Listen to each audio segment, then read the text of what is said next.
That's right. Well, right now we're actually at Claire White's house. You can see the damage out here is devastating, but her and her neighborhood actually kind of came together tonight following that EF3 tornado to show support and to get a game plan on how they plan to rebuild. Our neighbor called and said our house was gone. Claire White has lived in New Orleans East for the past 30 years. And then when I saw my house, it was gone. It was just really devastating. She and many other tornado victims attended Tuesday's neighborhood meeting to learn more about signing up with FEMA and what other resources are out there for them. So everybody was helping everybody, even my neighbor who didn't have any damage. He was helping us, and he helped rescue my dog who was in the house.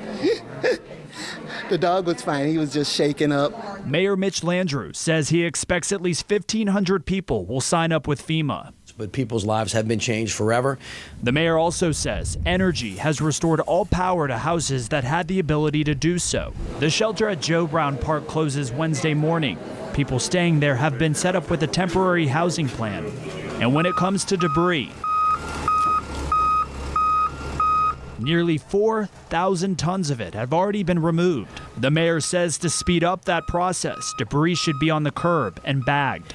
When you are putting your debris out, we want you to separate it as follows: into vegetative, white goods, construction debris, and household hazardous waste. So if we follow these very simple rules, it's going to be much easier for us to pick up the stuff. As for Claire, she's planning on signing up with FEMA. She has insurance and is staying with her family in Westwego for now. It was very emotional, but I feel like there must be something better. There must be something better. I'm going to rebuild, and I'm going to come back and start all over again. And the mayor says the National Guard should be in town all the way throughout until the end of Mardi Gras.